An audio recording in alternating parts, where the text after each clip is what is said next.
بسم اللہ الرحمن الرحیم۔ عزیز طلبہ، آج کا یہ ہمارا جو لیکچر ہے یہ حصہ نظم پہ، اور نظم ہماری نعت، یہ نعت کا پارٹ 2 ہے۔ پہلے لیکچر میں ہم نے نعت کے پہلے شعر کو ڈسکس کیا تھا۔ یہ جو نعت ہے یہ اس کے شاعر حفیظ تائب ہیں۔ اب ہم اس کا دوسرا شعر، اس کی تشریح شروع کرتے ہیں۔ حفیظ تائب کہتے ہیں، نبی پاک علیہ السلام کی تعریف کرتے ہوئے، آپ کی نعت کہتے ہوئے، دل نوازو، دل پذیرو، دل نشینو، دل کشا، چارہ سازو، چارہ کارو، چارہ گر، خیر البشر صلی اللہ علیہ وسلم۔ سب سے پہلے عزیز طلبہ، ہم یہ جو دوسرا شعر ہے، ہم اس کے الفاظ کے جو معانی ہے ان کو دیکھتے ہیں۔ دل نواز، نواز کا معنی ہوتا ہے دوست۔ دل نواز، دل کو جیتنے والا، ایسا دوست جو دلوں کو جیت لے۔ دل پذیر، پذیر کا معنی ہوتا ہے بیٹا اترنے والا، گھر کرنے والا۔ دل پذیر، دل میں اترنے والا، دل میں گھر کرنے والا۔ تیسرا لفظ ہے دل نشین۔ نشین کا معنی ہوتا ہے گھر کرنا، دل میں گھر کرنے والا۔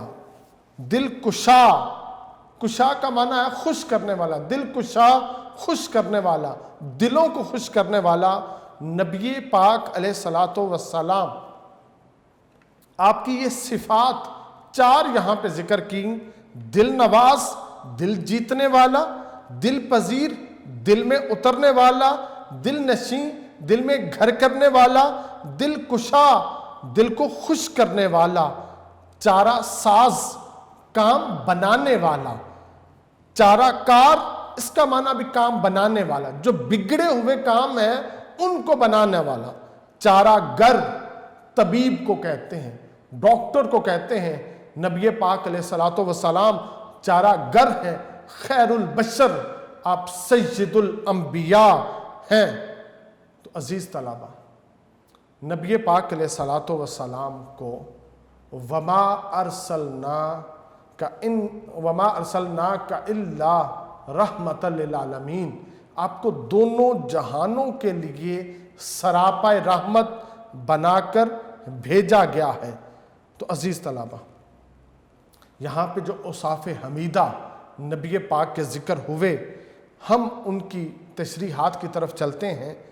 تو تشریحات میں سب سے پہلے اس کا جو مفہوم ہے کہ نبی پاک علیہ السلام، آپ کی جو ذات ہے وہ لوگوں کے دلوں میں گھر کرنے والی ہے، اور آپ جو روحانی بیماریاں ہیں، جتنی بھی چارہ ساز، چارہ کار، چارہ گر، جتنی بھی روحانی بیماریاں ہیں، آپ ان کے معالج ہیں، ان کو دور کرنے والے ہیں۔ تو عزیز طلبہ، کفار کہا کرتے تھے کہ اگر تمہارا ایسی راہ سے گزر ہو جہاں پہ محمد عربی صلی اللہ علیہ وسلم گفتگو کر رہے ہوں، تو تم اپنی کانوں میں انگلیاں ٹھونس لو۔ اگر ان کے الفاظ تمہاری سماعتوں سے ٹکرا گئے، وہ الفاظ تمہاری سماعتوں سے ٹکرانے کے بعد تمہارے دل میں ایسے گھر کر جائیں گے، تم اپنے باپ دادا کا دین چھوڑ دو گے۔ اور جس نے نبی پاک سے ایک دفعہ برت لیا ہو، وہ پھر آپ کو کیسے چھوڑ سکتا ہے؟ وہ کبھی بھی آپ سے دور نہیں جا سکتا۔ یہ معروف تھا وہاں پہ۔ ایک بڑھیا کا آپ سامان اپنے سر پہ اٹھا کے جا رہے ہیں، اور وہ بڑھیا نہیں جانتی کہ آپ کون ہیں۔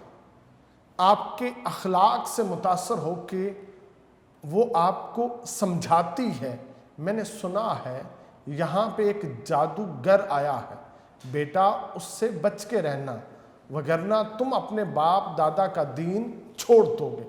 وہ یہ باتیں آپ کو سمجھاتی ہے۔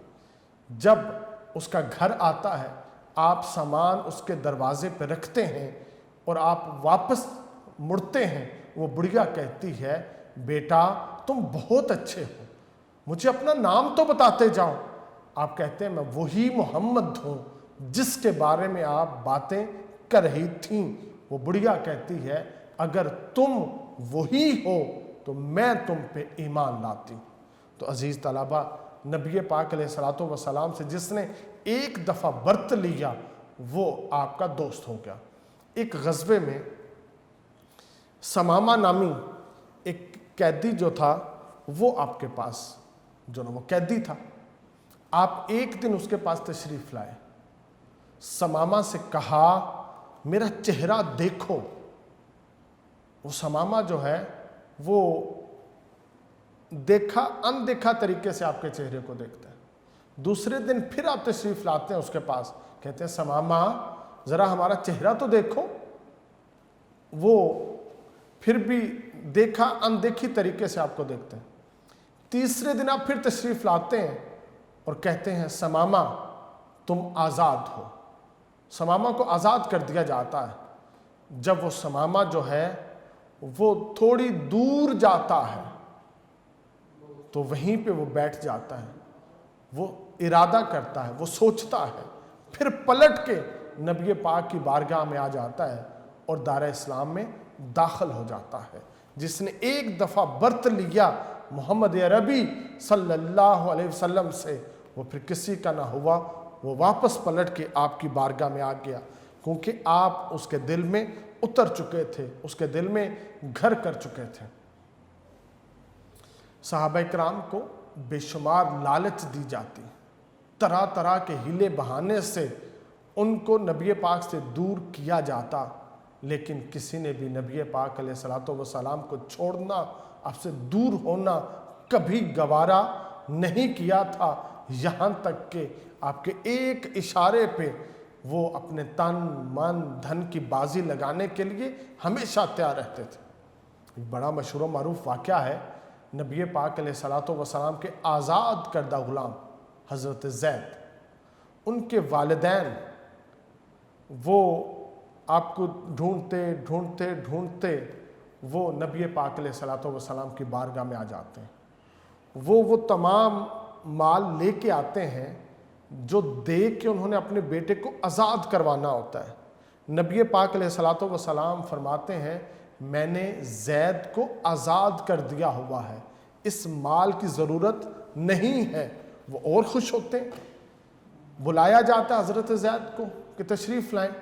ایک جانب وہ تمام لوگ جو حضرت زید کے خاندان کے ہیں وہ بیٹھے ہیں، اور دوسری جانب نبی پاک علیہ الصلوۃ والسلام، درمیان میں حضرت زید کو آپ فرماتے ہیں تمہارے خاندان والے تمہیں لینے آئے ہیں، تمہیں اجازت ہے، تم ان کے ساتھ جانا چاہتے ہو چلے جاؤ۔ آپ کہتے ہیں فدا کا ابی و امی یا رسول اللہ، میں اپنے خاندان کو چھوڑنا گوارا کر سکتا ہوں، میں آپ کو چھوڑنا گوارا نہیں کر سکتا۔ وہ پھر کبھی بھی نہیں گئے۔ نبی پاک علیہ الصلوۃ والسلام کی بارگاہ میں اس وقت لوگوں کو بڑی تکالیف جو نا وہ برداشت کرنا پڑتی تھیں، انہیں تھوڑی اذیتوں میں رہنا پڑتا تھا، لیکن اس کے باوجود سب کچھ نبی پاک نے برداشت کیا، گوارا نبی پاک کے صحابہ نے سب کچھ جو نا وہ گوارا کیا، مگر آپ سے دور جانا کسی صحابی نے بھی گوارا نہیں کیا۔ آپ لوگوں کے دلوں میں اس طرح سے گھر کر چکے تھے جس کی وجہ سے یہ معاملہ تھا۔ یہ جتنے بھی عرب کے یہ جو لوگ تھے یہ ساربان تھے، یہ اونٹوں کو ہانکنے والے لوگ تھے۔ ان میں دو نئی چیزیں ظہور پذیر ہوئی تھی، ایک قرآن اور ایک صاحب قرآن۔ مرتے دم تک اس قوم نے قرآن اور صاحب قرآن کو اپنے سینے سے لگائے رکھا، کیونکہ اتنی نوازشات، اتنی محبتیں ان کو مل چکی تھیں کہ انہوں نے اس سے جدا ہونا کبھی بھی گوارا نہیں کیا تھا۔ چارہ ساز، چارہ کار، چارہ گر خیر البشر نبی پاک علیہ الصلوۃ والسلام اس کائنات کی بگڑی بنانے آئے تھے، اس کائنات کو سجانے اور سنوارنے آئے تھے، جس کی وجہ سے نبی پاک علیہ الصلوۃ والسلام کو اللہ رب العزت نے خطبہ حجت الوداع کے اوپر یہ اعلان کروا دیا کہ آج کے دن تمہارے لیے تمہارا جو دین ہے یہ مکمل ہو گیا ہے۔ تو عزیز طلباء، نبی پاک علیہ الصلوۃ والسلام کا جو کردار تھا وہ اتنا پختہ تھا جس کی وجہ سے یہ جو کائنات تھی اس کی کایا پلٹ گئی تھی، وہاں پہ انقلاب بپا آ گیا تھا، گھر گھر میں ایک خوبصورت جو کردار تھا وہ دکھائی دیتا تھا۔ شاعر نے کیا خوب کہا ہے، کردار کا یہ حال، صداقت ہی صداقت، اخلاق کا یہ رنگ کہ قرآن ہی قرآن، دل سے جو بات نکلتی ہے اثر رکھتی ہے۔ بیٹا اس کو تحریر کر لیں، دل سے جو بات نکلتی ہے اثر رکھتی ہے، پر نہیں طاقت پرواز مگر رکھتی ہے۔ ہوئی تکمیل جن کی ذات پر ہر خیر و برکت کی، انہیں خیر البشر خیر الورا کہیے، بجا کہیے۔ تو عزیز طلباء، شاعر نے یہاں پہ نبی پاک علیہ الصلوۃ والسلام کے یہ خوبصورت کردار کو ہمارے سامنے جو نا وہ بیان کیا ہے۔ حفیظ طائب یہ تیسرے شعر میں نبی پاک علیہ الصلوۃ والسلام کی تعریف کرتے ہوئے کہتے ہیں، سر بسر مہر و مروت، سر بسر صدق و صفا، سر بسر سراپا، ایک سرے سے لے کے دوسرے سرے تک، سر سے لے کر پاؤں تک سراپا، مہر و مروت۔ مہر کہتے ہیں بیٹا محبت کو، مروت کہتے ہیں لحاظ کو۔ نبی پاک علیہ الصلوۃ والسلام سراپا محبت تھے، سر بسر صدق و صفا۔ نبی پاک علیہ الصلوۃ والسلام سر سے لے کر پاؤں تک آپ صدق و صفا کے مالک تھے۔ صدق کہتے ہیں سچائی کو، صفا کہتے ہیں پاکیزگی کو۔ سر بسر لطف و عنایت، آپ سراپا لطف، لطف کہتے ہیں فضل کو، عنایت کہتے ہیں کرم کو، آپ سراپا لطف و عنایت کرنے والے ہیں۔ سر بسر خیر البشر، آپ سر سے لے کر پاؤں تک آپ خیر البشر ہیں، آپ اس کائنات کے بہترین انسان ہیں۔ گویا بیٹا اس کا مفہوم ہے کہ نبی پاک علیہ الصلوۃ والسلام محبت میں، اخلاق میں، سچائی میں، پاکیزگی میں کائنات کا سب سے حسین پیکر ہیں۔ تو عزیز طلباء، نبی پاک علیہ الصلوۃ والسلام مہر اور محبت کے سانچے میں ڈھلے ہوئے تھے۔ آپ کی ہر ادا، آپ کی ان تمام شخصیات آپ کی شخصیات کے اندر جمع ہو چکی تھی۔ رحمت آپ کی شخصیت کا حصہ تھی، شفقت آپ کی شخصیت کا حصہ تھی، محبت آپ کی شخصیت کا حصہ تھی۔ یہ تمام اوصاف آپ کی ذات کے اندر جلوہ گر تھے۔ گویا کردار ہو، گویا عمل ہو، یہ تمام خوبیاں اللہ تعالیٰ نے آپ صلی اللہ علیہ وسلم کو عطا کر رکھی تھیں۔ یہ جو مہر و محبت ہے صرف اپنے لیے نہیں تھی، یہ دشمنوں کے لیے بھی تھی، جس کی وجہ سے نبی پاک جو تھے وہ یہودیوں کے ہاں مہمان ہوتے، محبت سے پیش آتے، عیسائیوں کے ہاں مہمان ہوتے، محبت سے پیش آتے، جن کے ساتھ آپ ایک دفعہ ملاقات کر لیتے، آپ انتہائی محبت سے پیش آتے۔ آپ نے بھٹکے ہوئے لوگوں کو اپنے صدق کی وجہ سے، اپنے صفا کی وجہ سے آپ نے ان کو نشان منزل دکھایا۔ اللہ رب العزت نے آپ کو اسی لیے مکارم الاخلاق بنا کے بھیجا تھا۔ آپ ہمارے اخلاق مکمل کرنے کے لیے اس دنیا میں تشریف لائے تھے۔ نبی پاک کا جو اسوہ ہے وہ ہر زمانے کے لیے رہنما ہے۔ خلق عظیم و اسوہ کامل حضور کا، خلق عظیم و اسوہ کامل حضور کا، آداب زیست سارے جہاں کو سکھا گیا۔ عزیز طلباء، نبی پاک علیہ الصلوۃ والسلام کی احادیث کو دیکھتے ہیں تو آپ نے ہر عمل ہمیں برت کے دکھایا ہے، کر کے دکھایا ہے۔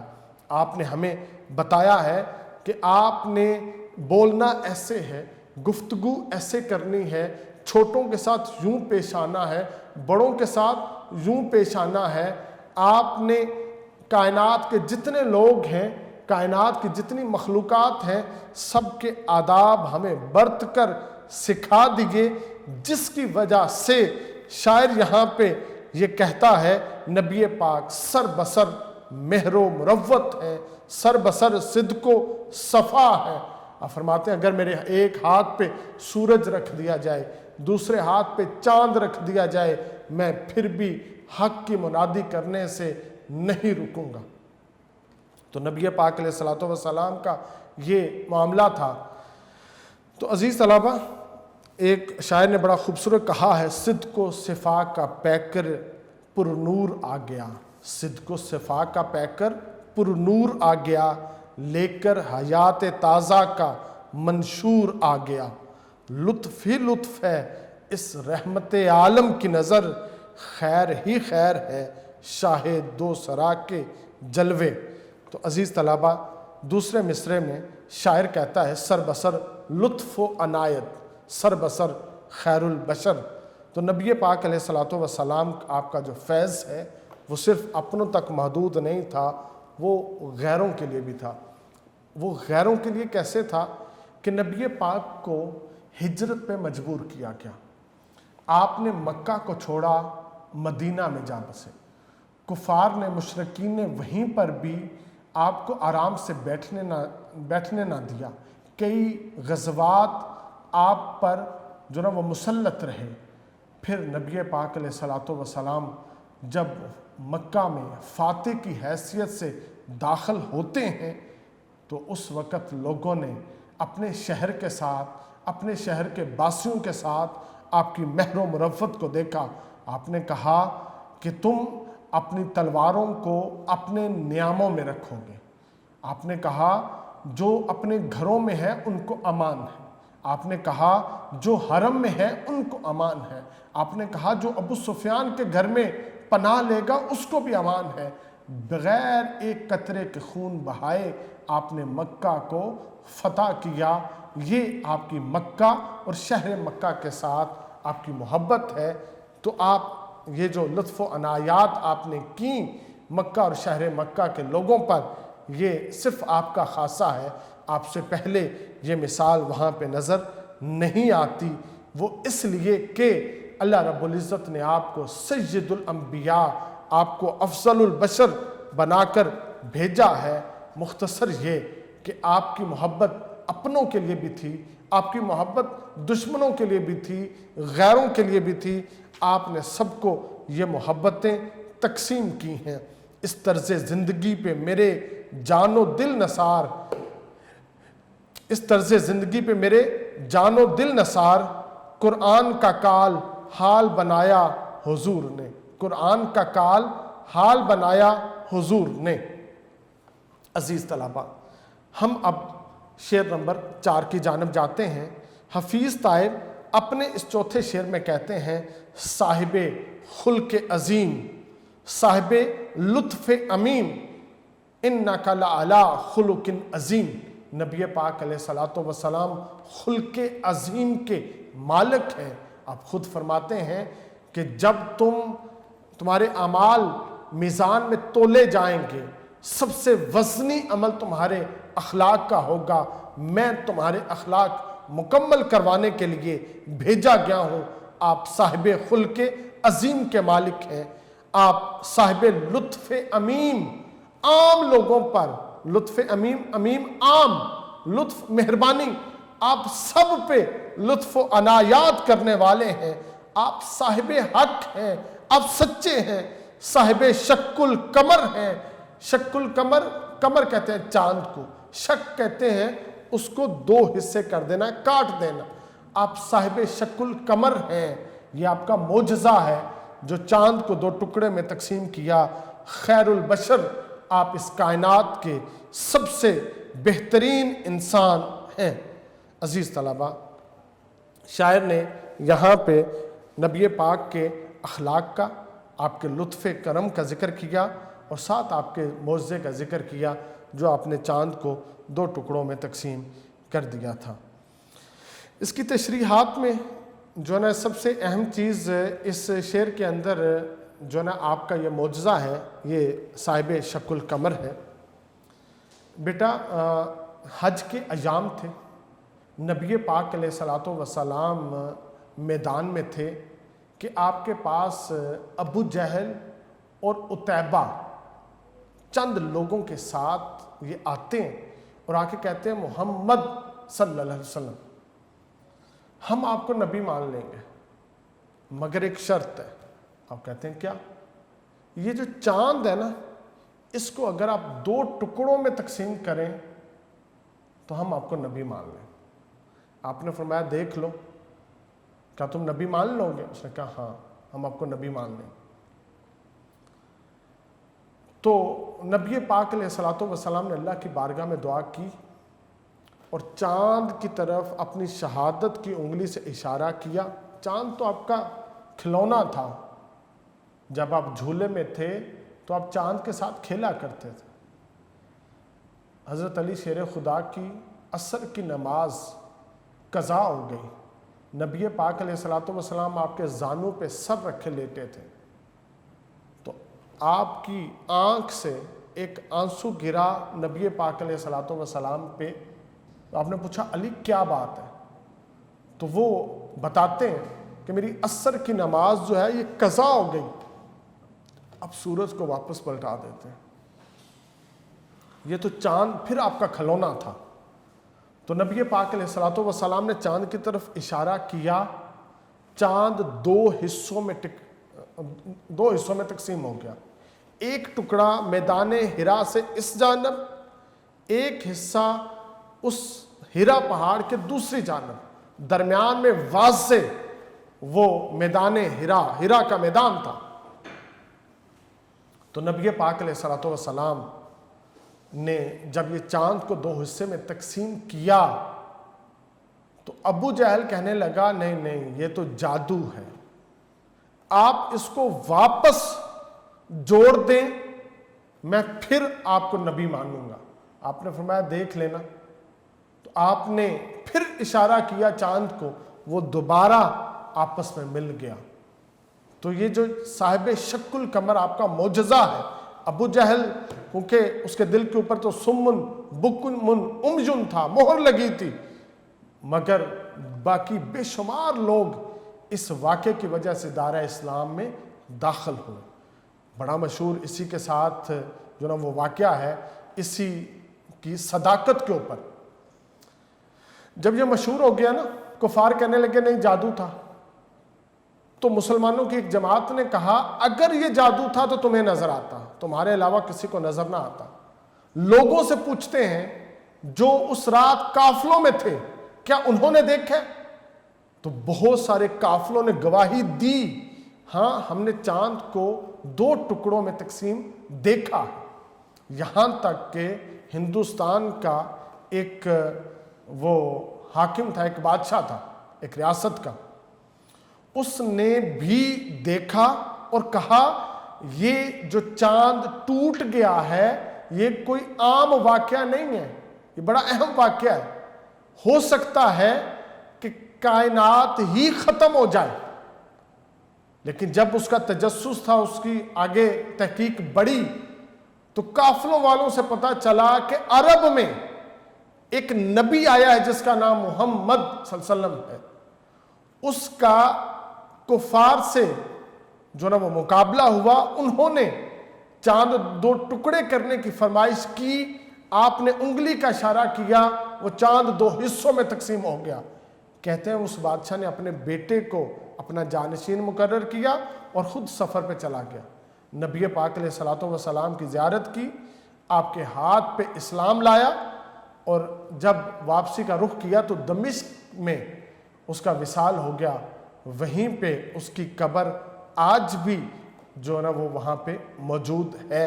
تو یہ نبی پاک علیہ الصلوۃ والسلام کا یہ جو معجزہ ہے، یہ صرف عرب کے لوگوں نے یا مکہ کے لوگوں نے نہیں دیکھا، بلکہ پوری کائنات کے لوگوں نے دیکھا ہے اور لوگوں نے اس کی گواہی دی ہے۔ تو شاعر نے یہاں پہ آپ کے صاحب شق القمر ہونے کا تذکرہ کیا ہے۔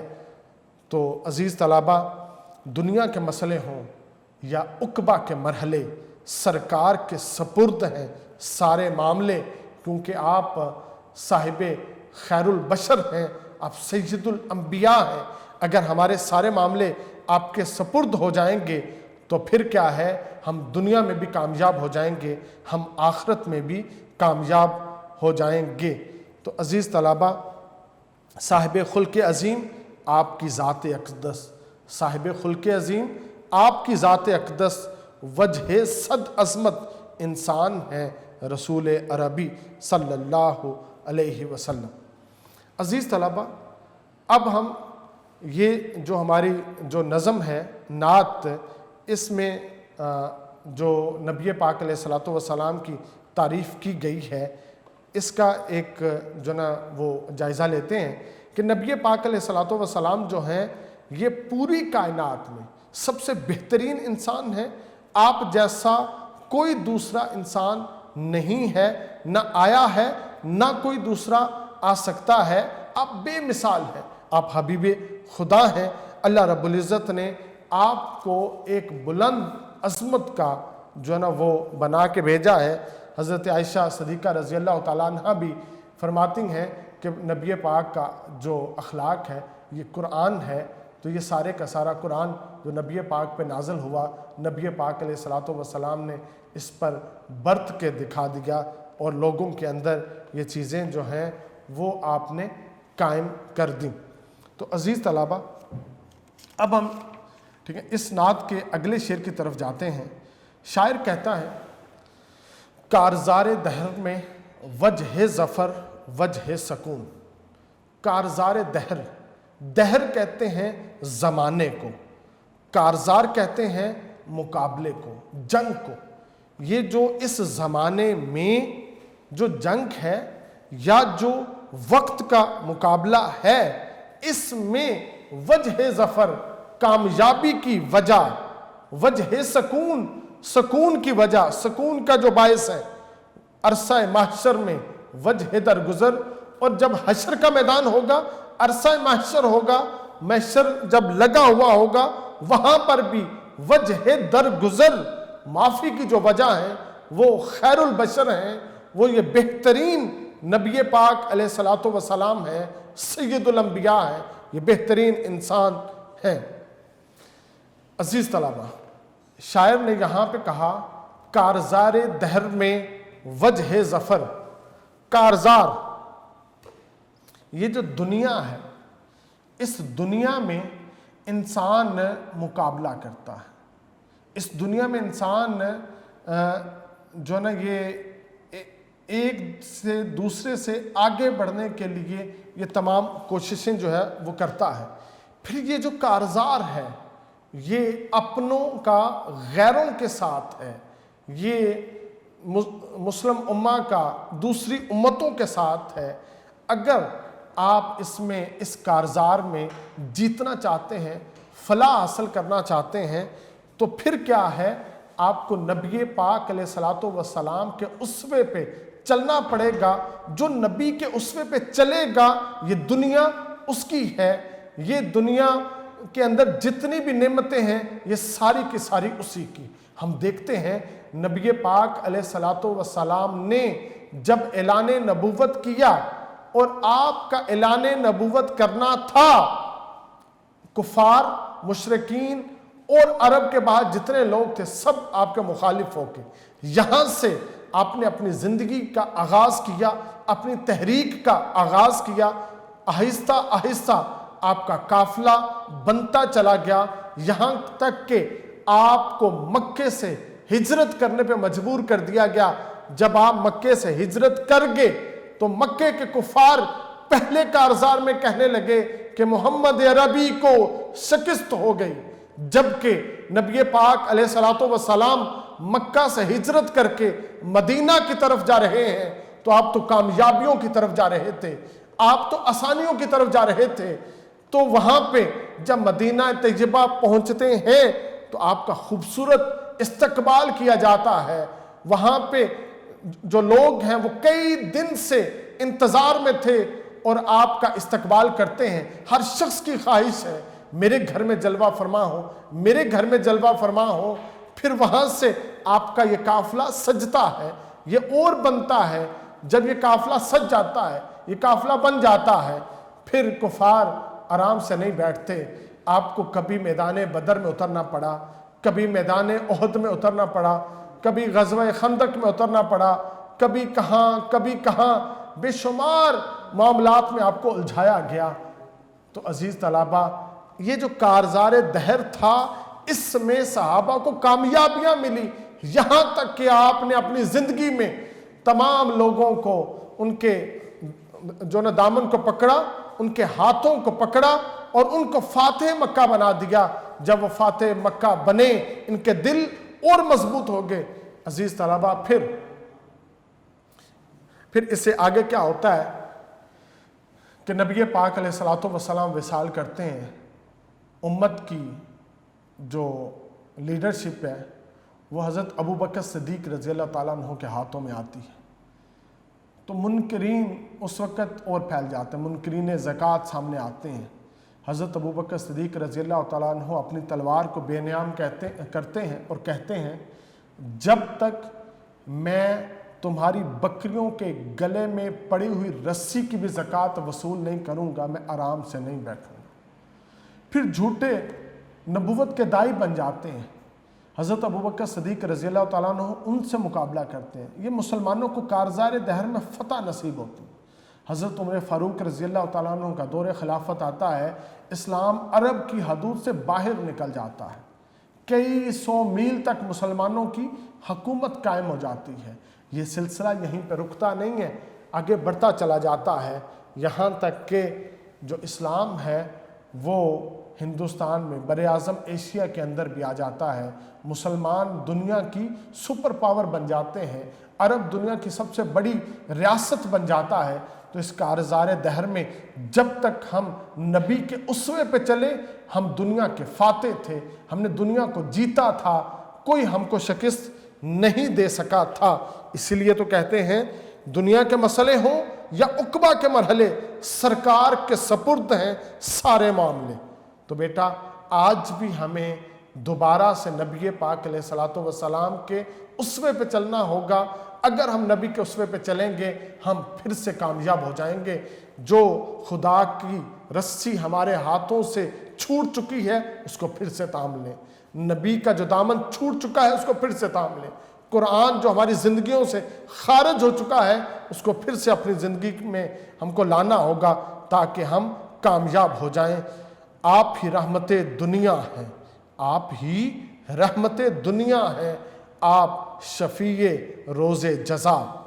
پھر شاعر کہتا ہے، شافع محشر ختم رسل کوئی نہیں ہے ان کے سوا، ہر ذرہ کوئے عشق احمد کہہ رہا ہے، جو اس زمین پر ہیں وہ آسماں پر ہیں۔ تو اس کارزار دہر میں جو کامیابی کی وجہ ہیں وہ نبی پاک علیہ الصلوۃ والسلام کی ذات ہیں۔ عزیز طلبہ، اس شعر کا جو دوسرا مصرع ہے، اس کو ہم تیسرے لیکچر میں اپنے پارٹ 3 میں ذکر کریں گے، وہاں سے اس کی تشریح کریں گے۔ والسلام۔